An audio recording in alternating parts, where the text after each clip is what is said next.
Welcome to the Creative Plan Podcast Network. Join us as we share our favorite RPGs, one-shot games, tabletop games, reviews of items, and convention panels, and other exciting things that we run into from time to time. Sit back and enjoy the show. Hi, this is Kelly, aka Trixie from Ragnarok and Roll, a Scion to Ragnarok story, and Tilda Wimblewick from D&D Journey of the 5th Edition. First off, I would just like to say thank you to everyone for listening to our varied adventures, as well as for rating us on iTunes and RPGpodcast.com.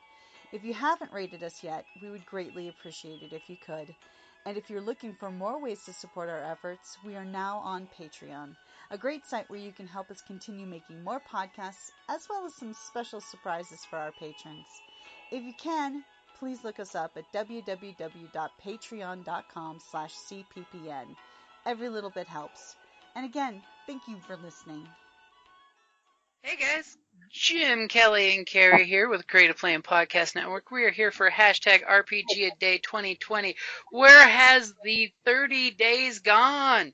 You know where they went, Kelly, right? Into the portal. They went down the portal. Yep, the portal of time. So the word for today is portal. So let's get up, let's step through our Stargate and start hashtag RPGaDAY2020 portal. What you got? It's reminiscent to me of the Lady Knights of Adventure. That's a good one. When we were trapped in the mage's tower, weird building. And in order to get to the different levels and stuff, we had to go through these portals. And they required these gems that were kind of annoying to get, but you never knew what was going to be at the other side of that portal. Oh my goodness. But we had quite some adventures, although I was playing a bard in that one, Kalindra Songsmith, and I remember there was she had been in the prison the longest without magic, and for this character, that was a really bad thing, because, she couldn't use prestidigitation to clean, so her hair and clothes were a horrid mess. By the time she got let out, she was a little homicidal. Okay, she was a lot homicidal. And the thought of being put back into the prison cell, she totally was going to, gut that one person who threatened to put her back in the cell. If when we had returned from that one portal, if he hadn't already been killed by somebody else, she was totally gonna, yeah. She was chaotic neutral, and she was pissed. Yeah, and that goblin and that half ogre, they really, really did a number on you guys. Yeah. So I was going to make sure that goblin died. Or it was the gnome that was trying to recapture us, that when we stepped through the portal, when we came back, he was already dead, but I was going to kill him before I stepped through the portal, but somebody beat me to it. I think it was this. When that happened. It was the Nagath in the cloud. Remember the blue fog? Yeah. Oh, totally. You're not putting me back in that cell. She was adamant. So, she was going to wait to go out of the portal last, and she was going to, kill him. I mean, cause he was our prisoner at that point in time. Uh-huh. So this was a really, really heinous deed.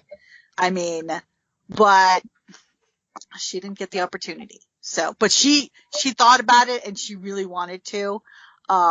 She was an evil bard, but she wasn't evil so much as, you're not putting me back in I ain't going back, man. I'm not going back. She was locked up in a jail cell with no access to clean clothes or soap. I know. I'm I ain't going back there. So it was more of a traumatic thing. So, but yeah, I'm sure she would have slipped even more in line. I mean, she was already chaotic neutral. So, but there were definitely going to be some alignment slippage, maybe. There would be slight dropping, So I was spared that, but I thought about it. You thought about it in a big way. Yeah, but there were lots of portals. Homicidal way.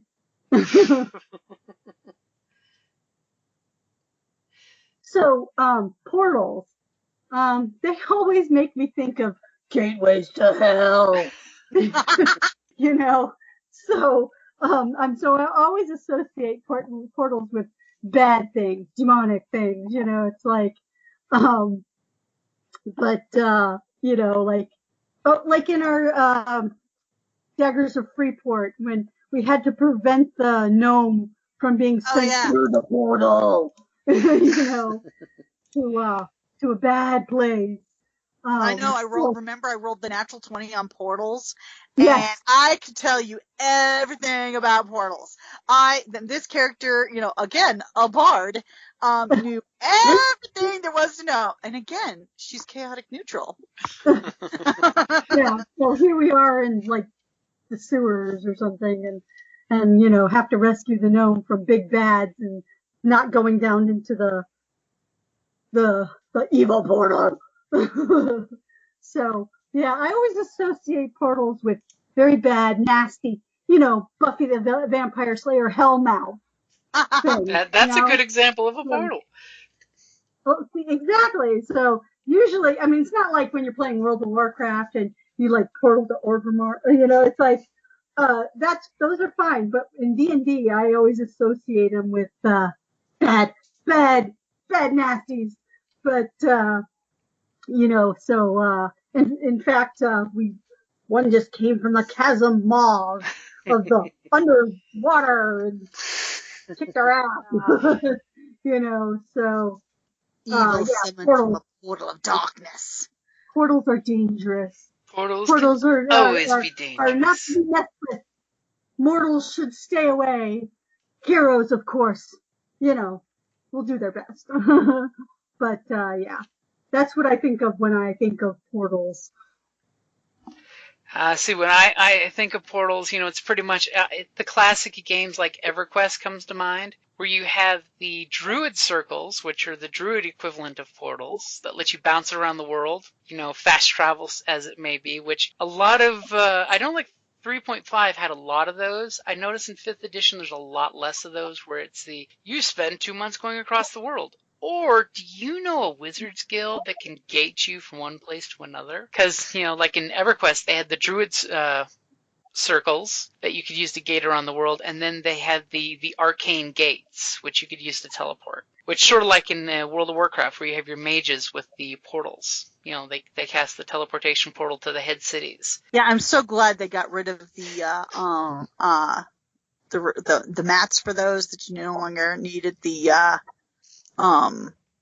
stones to do it. Oh. Mm-hmm. So freed up a lot of stuff in your bag space. So one thing you did touch on was when we did the Lady Knights of Adventure in the Magic, Castle, the keyed portals. That's taken from 3.5, where you have a portal that basically requires a key tangible object to operate. It could be either a creature saying a creature's name, actually being a creature, or actually having a tangible item that's attuned when the spell was made. Like in the Daggers of Freeport, we knew that portal required a key. Uh-huh. And it was a stone with a specific sigil. Exactly. Written on it. Which I like to use. That's why we wanted to stop him from going, because we didn't have one of those keys. Because he'd basically walk through and you could decide to jump through the portal with no way back. Or, decide not to jump through the magic hellmouth maw that you don't know where the hell it goes. Exactly. Considering, Xanthanar. You never exactly know where they are. So one nice thing is you can use portals in different ways, because, that kind of harkens back to the days of, remember the old Land of the Lost series where you had to put the crystals in the right combination to get the portal? You could totally use that as a GM, that different locations send you to different places, and your players, sort of like in Stargate, don't know where those locations are. So that could be like a source of adventure right there. Yeah, you can even use that. Yeah. Hey, I was a Slee Snack for Halloween when I was 8 years old? I remember. Yeah. I even did the movement and the Slee Snack. The hissing and stuff. and held my hand in the same, Yeah, I was a sleeve snack for Halloween one year. Our first Halloween here in Arizona. Ever known. It was our first Halloween in Arizona, I believe. Yeah. So, when it comes to portals, I just like portals as both the story tool as well as, like a base of operations. Say your group finds a wizard's tower and it's got a rando portal in there. So now you have an option for literally playing D&D Stargate. If you want to do Planescape or, send your players off, you could give them a portal that takes them to different places, which could totally be fun once you hit like 10th level. I wouldn't do it any earlier than that because you wouldn't want to go out into space or the multiverse only being, 5th level. Because that's one of those big level jumps, is when you start messing with the dimensional stuff. True. But portals can be really fun because it does, not only does it speed up travel, because, hey, maybe your Wizards Guild has guild perks that if you're a guild member, much like in Stormwind in World of Warcraft, there's portals inside their guild that only the guild can use. You have to be a card-carrying guild member to use those portals. But by using them, you can cover massive amounts of distance. Until all of a sudden one of the guild members says, take this pile of 28 stones and build a gate where you get to wherever you're getting to, because we need you to set up the next portal. So portals are super fun. Portals can be super scary because they're super dangerous. Well, come on, super dangerous is like the best part of fun. It's like, would you guys like to know what the old 3.5 portal malfunction table said? What? So 1 to 5, the portal does not function but draws magical power from the user in an attempt to power itself. The user is affected as if struck by a dispel effect of greater dispelling at 17th level. So basically the portal jacks you of your magic. 6 to 10, the portal does not function but draws magical power from the user's items. And then basically greater dispelling on something you have. To determine which item is affected, successfully dispel suppresses permanent magic items for 1d4 rounds, which isn't too bad. Or the magic item uses 1d4 charges. So that's not bad, because most of the old school stuff recharged at dawn. A 11 to 20 was the portal does not function. The user is hurled away as if struck by a violent thrust of telekinesis spell at level 17 ranking. The user is entitled to a will save to negate the effects and takes 1d6 damage if hurled against a solid surface. Then 21 to 25, the portal does not function. Instead, a wave of negative or positive, 50-50 chance, emanates from the portal to a 30-foot radius. Negative energy acts as inflict serious wound spells, as if cast at 17th level, and positive energy acts as a cure serious wounds, as if cast 17th level. Cool. So it's a 50-50 chance you open the portal to the celestial goodness or the infernal badness.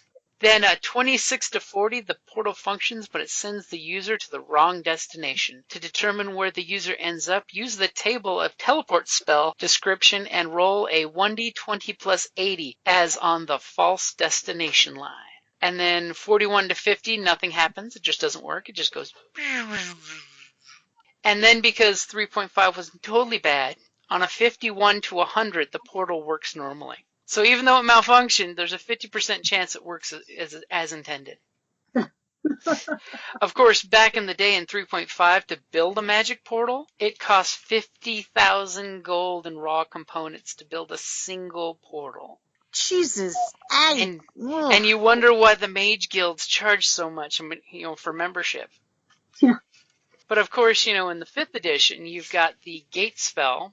It's a 9th level wizard spell that can be used by clerics, sorcerers, or wizards. You conjure a portal linking an unoccupied space you can see within range to a precise location on a different plane of existence. The portal is circular opening, which makes which can make 5 to 20 feet in diameter.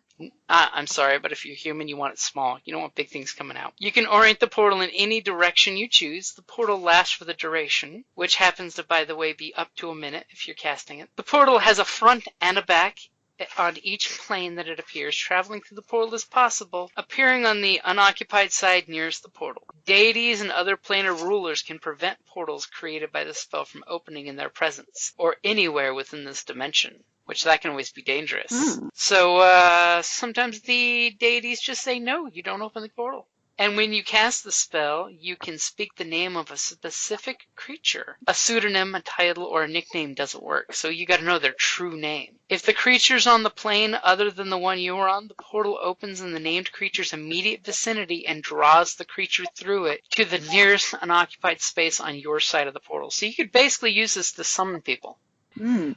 Cool. So, the gate spell is pretty handy. I mean, there's also the arcane gate, which is the slightly easier version to cast. And of course, you can do the trick of recasting a spell to make it permanent, which is how you could, in effect, make a permanent gate somewhere. But portals are cool. Use portals. Let players have portals, because, if you've watched SG-1, portals can be fun. Yeah. Sure, step through it. Find out what's on the other side. And first ask your GM if sending stones work through the portal, because that way you can send one person through before you send the whole team through to say, what's on the other side? So you guys got anything else for portals other than the portals in World of Warcraft?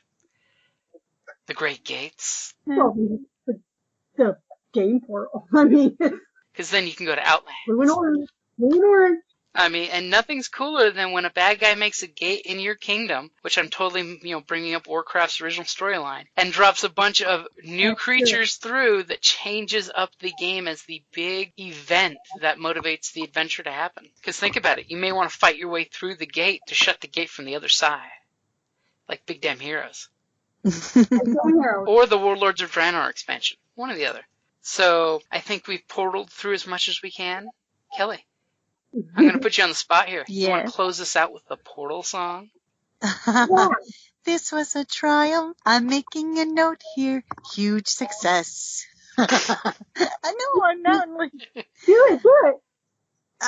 Okay. This was a triumph. I'm making a note here. Huge success. Oh, and now See, I put you on the spot and you forgot the song. You did, and now I'm like. Now she can't Good remember. of all of us, except the ones who are dead.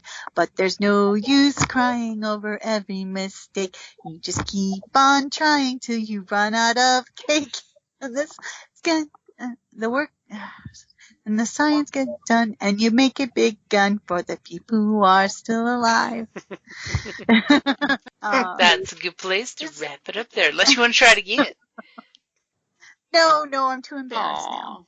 I put you on the spot. Okay, so we'll be back for... I wish a portal would open up and I could fall through it right now. So we will portal on through to tomorrow, which is Experience, the last day of #RPGaDay2020.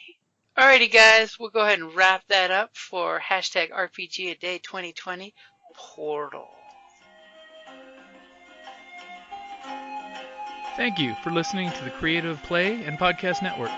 And feel free to enjoy our other shows, such as D&D Journey of the 5th Edition, and Scion Ragnarok and Roll, a Scion Hero to Ragnarok story. Thank you for listening.